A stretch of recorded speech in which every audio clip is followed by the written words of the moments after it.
Assalamualaikum warahmatullahi wabarakatuh.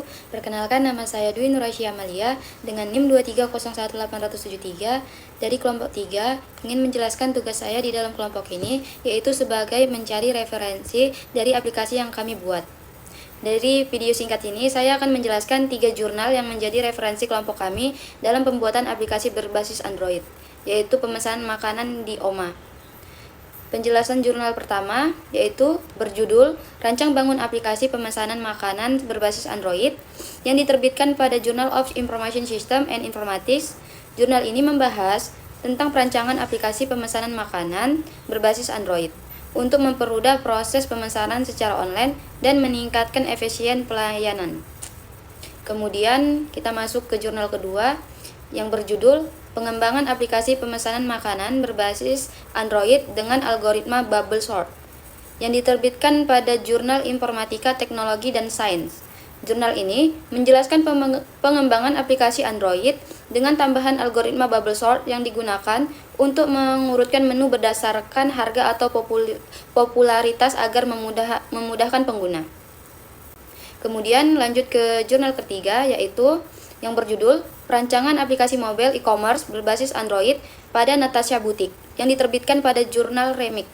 Jurnal ini membahas perancangan aplikasi mobile e-commerce berbasis Android untuk mempermudah proses transaksi dan pemesanan produk secara online. Dari 3 judul tersebut, kami mendapatkan referensi mengenai perancangan sistem, fitur aplikasi, serta penerapan teknologi Android dalam pengembangan aplikasi. Sekian penjelasan singkat mengenai jurnal referensi dari kelompok kami. Selanjutnya akan dilanjutkan teman saya. Assalamualaikum warahmatullahi wabarakatuh. Perkenalkan, saya Wirda Zuhaira dengan NIM 2301848. Pada kesempatan kali ini, saya akan mempresentasikan bagian tugas kelompok kami yang bertema e-commerce mobile pada UMKM. Dalam pembagian tugas kelompok, saya dan satu rekan saya bertugas dalam penyusunan jurnal. Teman saya lebih berfokus mencari referensi jurnal dan artikel yang berkaitan dengan tema pembahasan, sedangkan saya lebih banyak bertugas menyusun dan mengembangkan isi jurnal berdasarkan referensi yang telah dikumpulkan serta hasil wawancara langsung dengan UMKM tersebut. Sebagai dasar pembahasan, kami menggunakan beberapa jurnal mengenai penerapan e-commerce mobile pada UMKM. Dari jurnal yang kami pelajari, dijelaskan bahwa penggunaan aplikasi mobile dapat membantu UMKM dalam meningkatkan pelayanan, pemasaran, dan proses transaksi menjadi lebih efektif. Selain itu, pada jurnal lain sudah dijelaskan bahwa sistem pemesanan berbasis Android dapat mempermudah pelanggan dalam melakukan pemesanan tanpa harus datang langsung ke tempat usaha. Berdasarkan referensi tersebut, kami kemudian melakukan wawancara langsung dengan salah satu UMKM di Lok Semawe, yaitu UMKM Bakso Oma. Wawancara dilakukan dengan pendiri Bakso Oma yaitu Bapak Muhammad Duma. Namun pada saat itu Bapak Muhammad Duma tidak bisa hadir sehingga diwakili oleh istrinya. Berdasarkan hasil wawancara, Bakso Oma mulai berdiri pada tahun 2020. Pada awalnya mereka hanya berjualan bakso di pinggir jalan dengan sistem penjualan yang masih sederhana. Namun pada tahun 2022 usaha mereka mulai berkembang dan semakin dikenal oleh masyarakat. Walaupun usahanya sudah berkembang, sistem digital yang digunakan saat ini masih cukup sederhana. Mereka belum memiliki aplikasi khusus untuk pemesanan maupun pengelolaan usaha. Untuk pencatatan keuangan, mereka masih menggunakan spreadsheet secara manual.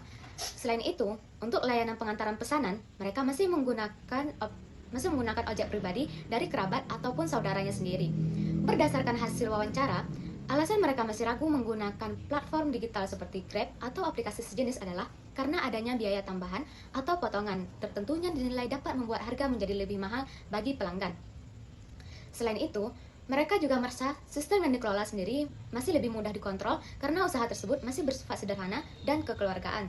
Dari hasil wawancara, kami melihat bahwa UMKM sebenarnya memiliki keinginan untuk berkembang ke arah digital, namun tetap ingin mempertahankan sistem usaha yang nyaman bagi pelanggan tanpa tambahan biaya yang bisa memberatkan mereka. Karena itu, kami memutuskan untuk melanjutkan ide pembuatan mobile e-commerce yang disesuaikan dengan kebutuhan pemilik usaha, yaitu aplikasi pemesanan mobile dengan sistem pengantaran pribadi tanpa adanya biaya tambahan seperti pada platform tertentu. Dengan konsep tersebut, pelanggan tetap dapat melakukan pemesanan secara cepat melalui aplikasi mobile, namun harga tetap lebih terjangkau karena pengantaran dilakukan langsung oleh pihak Bakso Omanya sendiri. Selain itu, aplikasi juga dirancang dengan sistem yang sederhana dan responsif, sesuai dengan kemauan pemilik agar mudah digunakan pelanggan dan dapat mempercepat proses pemesanan. Dari hasil pembahasan ini, kami menyimpulkan bahwa e-commerce mobile memiliki pengaruh positif terhadap perkembangan UMKM, terutama dalam meningkatkan pelayanan dan kemudahan transaksi. Namun, penerapan digitalisasi pada UMKM juga perlu disesuaikan dengan kondisi usaha dan kebutuhan pelaku UMKM itu sendiri. Sekian pemaparan dari saya, terima kasih. Assalamualaikum warahmatullahi wabarakatuh. Hai, saya Mifatul Aura dengan NIM 230180085. Saya di sini berperan sebagai memberikan ide tampilan serta warna dalam membuat Figma. Jadi, kalau ngomong ide tampilan di Figma, intinya kita lagi mikirin gimana caranya bikin layar aplikasi atau website itu enak dilihat dan gampang dipahami orang. Jadi, sebelum buka Figma, biasanya mulai dari ide dulu. Halaman ini mau ngapain? Info apa yang paling penting? Terus user bakal klik atau lihat bagian mana duluan. Nah, pas sudah masuk ke Figma, ide itu diterjemahin dari layout. Di sini warna main peran besar. Warna nggak cuma buat bikin cantik, tapi juga buat arahin mata. Misalnya pakai satu warna terang buat tombol utama, biar langsung kelihatan. Terus pakai warna netral buat teks dan background biar nggak ganggu. Kombinasi warna yang pas bikin desainnya kelihatan profesional dan nggak berantakan. Bagusnya di Figma, kita bisa langsung coba-coba kombinasiin warna, geser-geser elemen, bikin komponen biar konsisten. Jadi ide yang tadinya cuma di kepala bisa langsung kelihatan bentuknya, dan gampang diedit kalau ada yang kurang pas. Nah, dari ide tersebut, kami sudah tuangkan ke dalam desain yang dikerjakan oleh rekan saya. Ide desainnya kelihatan mau bikin aplikasi yang kesannya cepat, praktis, dan gampang dipahami. Jadi tampilannya dibuat simple, bersih, dengan ilustrasi yang ramah biar nggak kaku. Tujuannya biar orang pertama kali lihat langsung ngerasa ini aplikasi makanan ya, tanpa perlu baca banyak teks. Logo di tengah dengan bentuk simple juga nunjukin kalau brandnya mau diingat dengan mudah. Untuk warna, kami di sini mengkombinasikan kuning, hitam, dan krem. Kuning jadi warna utama. Warna ini biasa dipakai buat makanan karena bikin kesan hangat, energik, dan nafsu makan. Di desain kami, kuning dipakai buat tombol dan background splash screen biar langsung naik perhatian. Kemudian ada warna hitam dipakai buat background di halaman login dan form. Fungsinya buat bikin kontras biar tulisan putih dan tombol kuningnya lebih trend down. Kesannya juga jadi lebih modern dan tegas. Kemudian ada warna krem dipakai buat background. Halaman putih biar nggak terlalu silau. Warnanya lebih lembut di mata dibanding polos. Kombinasi ketiganya bikin desainnya kontras tapi tetap seimbang. Kuning buat highlight, hitam buat penegas, krem buat bikin mata istirahat. Jadi walaupun warnanya kontras, hasilnya nggak norak dan masih enak dilihat. Baik, untuk penjelasan selanjutnya akan dijelaskan oleh teman saya. Terima kasih. Assalamualaikum warahmatullahi wabarakatuh. Perkenalkan, nama saya Siti Nurkhaliza dengan NIM 230180075. Di sini saya akan menjelaskan tugas saya di dalam kelompok 3 ini, yaitu sebagai desain Figma. Nah, di sini saya akan menjelaskan apa saja yang saya desain di dalam Figma. Nah, di dalam Figma ini saya menggunakan beberapa warna yang digunakan untuk warna font, background, ada juga untuk tombol button, dan lain sebagainya. Nah, kode warnanya ada hitam, kuning kunyit, ada abu-abu, kuning kunyit transparan atau kuning pastel, ada putih, dan ada warna krim. Seperti ide yang sudah diusulkan oleh teman saya. Nah, selanjutnya saya membuat splash screen dengan warna dominan kuning kunyit, dan untuk button awal yaitu putih dengan logo Oma yang sudah kami buat. Nah, selanjutnya ada onboarding. Nah, onboarding ini tujuannya untuk memberitahu nilai utama dalam aplikasi ini. Dengan background krim dan tombol button kuning kunyit, juga perpaduan hitam di penjelasannya. Nah, selanjutnya saya membuat halaman login atau daftar dengan menambahkan logo di atasnya, berfungsi untuk login atau daftar dengan tampilan yang clean dan user friendly. Selanjutnya kita masuk ke halaman beranda. Nah, di beranda ini user bisa Di halaman beranda ini user bisa langsung pindah ke halaman lain seperti menu, keranjang, pesanan, bahkan akun secara instan lewat tombol navigasi di bagian bawah yang sudah saya rancang. Nah, selanjutnya di beberapa halaman, untuk halaman detail, halaman voucher, halaman poin, dan halaman transaksi, dan beberapa halaman lainnya yang didominasi dengan warna putih. Di sini saya tidak hanya membuat desain visual, tetapi juga menyusun prototipe interaktif. Fungsi prototipe ini adalah sebagai simulasi nyata untuk menguji alur navigasi aplikasi, sehingga kita bisa memastikan pengalaman pengguna atau user experience terasa lancar dan mudah dipahami sebelum masuk ke tahap codingan. Nah, di sini saya akan menampilkan hasil dari prototipe yang sudah saya kerjakan. Nah, di sini bisa kita lihat dari satu cabang bisa ke cabang lain, dari yang kita prototipkan untuk satu frame bisa ke frame lainnya, dan bisa timbal balik.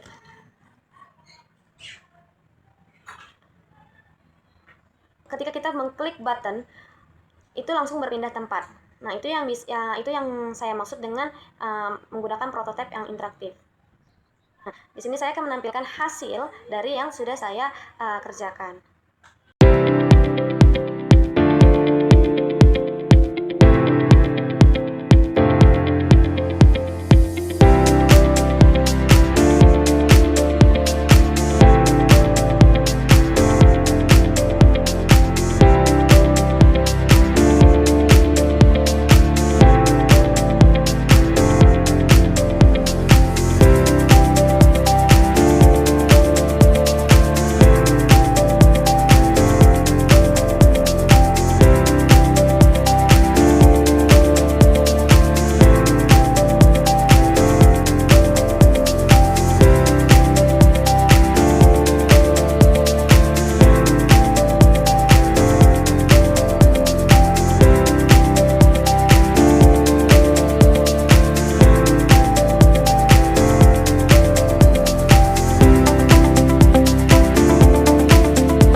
Baik, ya itulah desain yang saya buat dan saya paparkan. Nah, ketika di coding ada beberapa hal yang atau ada beberapa halaman yang disempurnakan langsung tanpa harus didesain ulang.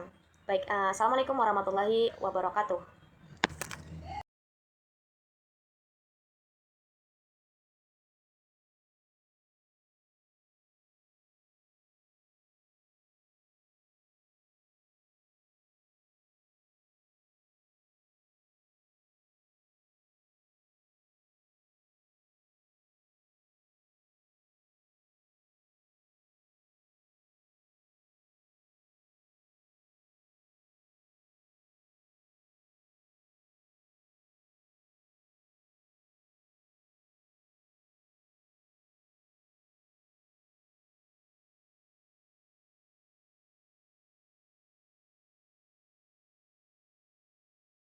Baik, sekian saja yang sudah saya kerjakan. Kurang lebih saya mohon maaf. Wabillahi taufiq wal hidayah. Baik, berikut yang sudah saya kerjakan. Ada sedikit banyaknya yang ketika di coding itu lebih baik. Sekian saja yang bisa saya presentasikan. Wabillahi taufiq wal hidayah. Wassalamualaikum warahmatullahi wabarakatuh. Assalamualaikum warahmatullahi wabarakatuh. Perkenalkan, nama saya Supan Saputra dengan NIM 230180094. Pada kesempatan kali ini saya akan menjelaskan beberapa hal yang sudah saya kerjakan atau yang sudah saya buat untuk membangun aplikasi OMA. Pada tahap awal yaitu saya membangun database menggunakan MySQL. Pada database tersebut berisi tabel alamat pengguna, tabel detail pesanan, tabel kategori, tabel keranjang, tabel pembayaran, tabel pengguna, tabel pesanan, tabel produk, tabel riwayat poin, tabel user, tabel voucher, dan tabel voucher pengguna. Yang mana nantinya tabel ini akan digunakan untuk membangun aplikasi tersebut. Setelah membangun aplikasi tersebut, di sini saya menggunakan backend yaitu Laravel 12. Yang di mana Laravel 12 ini sudah umum digunakan untuk membangun backend aplikasi. Pada tahap selanjutnya yaitu saya membuatkan controllers. Nah, apa sih guna controllers ini? Controller ini yaitu berfungsi sebagai wadah untuk mengedit atau untuk mengubah atau untuk menambahkan apa saja yang bisa ditambahkan pada tabel tersebut. Bisa berfungsi untuk memanggil data-data dalam tabel tersebut, bisa untuk menghapus, mengedit, juga menambahkan. Setelah membuat API controllers, yaitu selanjutnya saya membuat proses dari API PHP, yang dimana ini nantinya akan berguna untuk menyambungkan backend dengan frontend. Seperti yang sudah dibuat tadi, API controllers. Nah, API controllers tersebut dipanggil kembali pada API routes ini yang nantinya berfungsi untuk front end. Setelah membuat API routes, di sini saya menggunakan tampilan backend dengan biasa disebutnya dengan filament. Di sini filament yang saya gunakan yaitu filament versi 5. Berikut ini merupakan tampilan dari backend filament. Di sini terdapat card produk, card voucher, card pengguna, dan card pesanan. Dan juga di sini ada data dari produk terlaris berdasarkan produk yang paling banyak dibeli. Dan juga di sini ada grafik penjualan yang dapat dilihat berdasarkan mingguan, bulanan, dan juga tahunan. Selanjutnya di sini juga dapat mengelola data pengguna seperti nama, email, nomor HP, poin. Itu dapat diedit di halaman ini. Selanjutnya itu ada tabel alamat pengguna. Nah, pada tabel ini digunakan sebagai untuk mengedit atau bisa juga menghapus alamat pengguna yang sudah didaftarkan pada akun yang digunakan. Selanjutnya di sini ada master data. Yang pertama itu kategori. Nah, kategori ini itu untuk memisahkan antara mana makanan dan mana minuman, dan mana juga ada cemilan. Selanjutnya di sini ada produk. Nah, di sini kita dapat menambahkan produk, mengedit, dan juga menghapus produk. Di sini bisa untuk mengedit harga, mengedit stok, dan mengedit kategori dan statusnya. Apakah statusnya itu masih ada atau sudah habis. Selanjutnya di sini ada halaman voucher. Nah, halaman voucher ini berguna untuk pelanggan supaya tertarik untuk berbelanja pada aplikasi ini. Voucher ini sendiri bisa diklaim pelanggan menggunakan poin yang dimiliki oleh pelanggan tersebut. Selanjutnya di sini ada halaman pesanan. Nah, di halaman pesanan ini kita dapat melihat pesanan-pesanan yang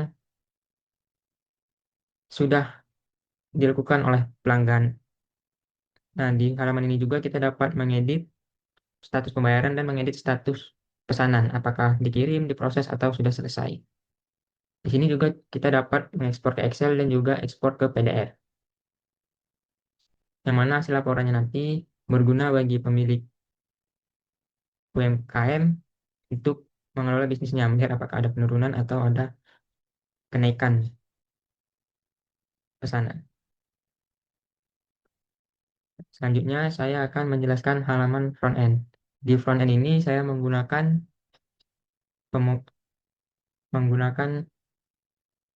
framework Flutter yang biasa digunakan untuk membuat aplikasi. Bahasa pemrogramannya yaitu di sini ada Dart. Awal-awal saya akan membuatkan API config. Nah, API config ini berfungsi untuk menyambungkan antara front end dan juga back end melalui URL. Setelah itu saya membuat halaman API service. Nah, API service ini juga berfungsi untuk mengedit, mengambil, dan mengepost atau mengupdate data-data ke dalam database. Selanjutnya di sini ada out service yang berfungsi sebagai menyimpan data login pada pengguna supaya pengguna yang sudah login itu tidak perlu login lagi ketika memasuki aplikasi. Selanjutnya di sini ada halaman session service. Nah, session service ini juga terhubung dengan halaman sebelumnya. Ini juga menyimpan token user ID supaya user tidak perlu login kembali ke aplikasi ketika sudah berhasil login. Selanjutnya di sini ada beberapa halaman yang saya buat, yaitu yang pertama ini akun screen. Nah, akun screen ini berfungsi untuk menampilkan halaman akun pada aplikasi. Selanjutnya ada halaman alamat. Di sini berfungsi sebagai halaman untuk menampilkan alamat-alamat pengguna yang sudah didaftarkan. Selanjutnya sini ada card screen. Card screen ini merupakan halaman keranjang. Jadi nantinya pengguna dapat menyimpan produknya ke dalam keranjang ini. Selanjutnya ada halaman daftar screen. Pada halaman ini merupakan berfungsi sebagai pengguna baru yang belum memiliki akun untuk mendaftar terlebih dahulu. Selanjutnya ada halaman detail pesanan. Nah, halaman detail pesanan ini berfungsi sebagai nantinya ketika kita mengecek pesanan kita, statusnya apakah sudah dikirim, diproses, atau dibatalkan. Selanjutnya di sini ada halaman detail produk. Pada halaman detail produk ini, kita akan menampilkan tampilan produk detail, mulai dari kategori, nama makanan, deskripsi, dan juga harga. Selanjutnya ada halaman untuk mengedit akun. Nantinya di sini terhubung ke halaman-halaman untuk mengedit akun. Di sini ada halaman ganti email yang berfungsi untuk mengganti email akun ketika email lama sudah tidak aktif. Selanjutnya di sini ada halaman ganti foto. Jikanya nanti ingin mengupdate foto, pada halaman ini bisa digunakan untuk mengupdate foto. Selanjutnya di sini ada halaman untuk mengganti kata sandi. Ketika pengguna lupa akan kata sandi yang dia punya, di halaman inilah nanti pengguna tersebut bisa mengganti kata sandi. Selanjutnya di sini ada kode untuk ganti nama. Sama seperti di halaman sebelumnya, di sini berfungsi untuk mengganti nama pengguna. Kemudian di sini juga ada kode halaman untuk mengganti nomor HP. Kemudian di sini ada juga halaman yang berfungsi untuk menghapus akun pengguna ketika pengguna sudah tidak ingin memakai aplikasi tersebut. Selanjutnya di sini ada halaman home screen. Halaman home screen ini merupakan halaman tampilan awal ketika pengguna baru memasuki aplikasi. Dan di sini ada halaman info aplikasi dan juga halaman kebijakan aplikasi. Dan juga di sini ada halaman login screen. Nah, halaman login screen ini berfungsi sebagai pengguna untuk login supaya bisa menggunakan aplikasi dan memesan pesanan. Dan di sini ada halaman lupa sandi. Ketika ingin login dan belum berhasil login, pengguna lupa kata sandi, pada halaman ini kita dapat mereset kata sandi tersebut. Selanjutnya di sini ada halaman menu screen. Di sini pada halaman ini pengguna dapat melihat menu-menu yang ada pada aplikasi. Kemudian ini ada Mitrans pop-up, di mana nantinya pengguna dapat melakukan pembayaran melalui Mitrans. Kemudian ini ada halaman untuk navbar bawah. Kemudian selanjutnya di sini ada halaman onboarding yang dimana yaitu tampilan awal aplikasi sebelum masuk ke halaman login. Kemudian di sini ada halaman pesanan screen. Apa bedanya halaman pesanan dengan detail pesanan? Nah, halaman pesanan ini adalah berfungsi sebagai menampilkan kart-kart pesanan saja tanpa ada detailnya. Nah, selanjutnya di sini ada halaman point screen. Selanjutnya di sini ada halaman splash screen yang berfungsi sebagai tampilan awal pertama kali membuka aplikasi. Selanjutnya di sini ada halaman tambah alamat. Nah, halaman tambah alamat ini berfungsi untuk menambahkan alamat baru bagi pengguna. Selanjutnya di sini ada halaman transaksi. Nah, ketika pengguna ingin mencek pesanan, pada halaman transaksi inilah pesanan tersebut diproses. Selanjutnya di sini ada halaman voucher pengguna. Di sini pengguna dapat melihat voucher-voucher apa saja yang dimiliki pengguna tersebut. Selanjutnya di sini ada halaman voucher screen. Nah, halaman voucher screen ini yaitu berfungsi untuk menampilkan voucher-voucher yang ada pada aplikasi yang nantinya berfungsi untuk pengguna menukarkan poinnya dengan voucher tersebut. Ini dapat dilihat, ini merupakan tampilan awal dari aplikasi yang sudah kami buat. Selanjutnya di sini adalah halaman onboarding yang sudah kita buat sebelumnya. Di sini ada tampilan ayo mulai dan ada tampilan masuk ketika sudah memiliki akun. Nah, ini merupakan tampilan awal halaman login. Selanjutnya, di sini ada tampilan halaman daftar dan juga di sini ada tampilan halaman ganti paspor. Kemudian di sini saya mencoba untuk login terlebih dahulu.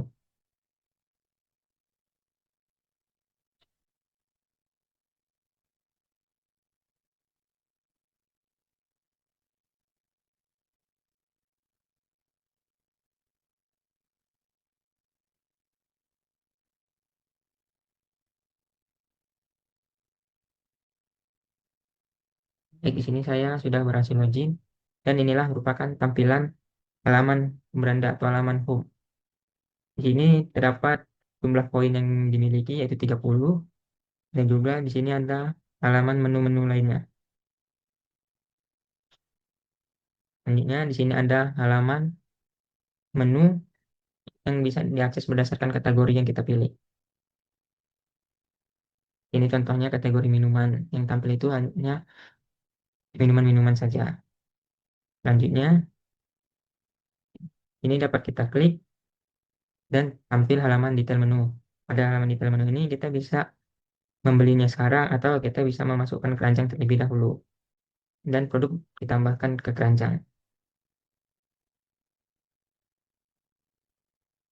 Nah, di sini dapat dilihat halaman keranjang yang sudah berhasil tadi ditambahkan.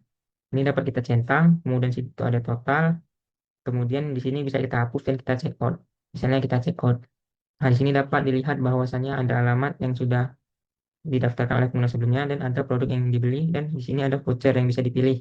Namun di sini pengguna belum memiliki voucher tersebut. Jadi di sini ada ongkos kirim berdasarkan kecamatan atau berdasarkan kampung yang ada di kecamatan Muara Satu. Di sini ongkos kirim bisa berbeda-beda berdasarkan kampung yang didaftarkan oleh pengguna. Dan di sini kita klik bayar dan muncul tampilan pop-up untuk pembayaran. Kemudian kita klik bayar sekarang. Dan pembayaran berhasil. Saya mendapatkan 5 poin. Nah, 5 poin ini nantinya bisa ditukarkan menggunakan voucher. Ini dapat kita lihat detail pesanan yang kita pesan tadi. Nah, pesanan itu sedang diproses. Dan pada halaman backend laporan pesanan, di situ kita bisa mengubahnya menjadi pesanan sedang dikirim. Ini dapat dilihat bahwa pesanan sedang diproses. Kemudian di sini juga ada tampilan bahwasannya pesanan sedang dikirim. Dan juga ada tampilan bahwasannya pesanan selesai. Selanjutnya di sini ada halaman akun, di mana halaman akun ini bisa diedit akun, bisa diganti profil, bisa ganti nama pengguna, bisa ganti email, bisa ganti nomor telepon, bisa ganti kata sandi, dan juga bisa ganti, hapus akun. Selanjutnya pada halaman akun saya ini, di sini juga ada poin saya. Nah, poin saya ini bisa ditukarkan dengan voucher yang ada di aplikasi. Selanjutnya ada halaman alamat. Nah, alamat ini yang sudah saya daftarkan sebelumnya, ini bisa kita tambahkan alamat baru yang nantinya bisa menjadi alamat baru.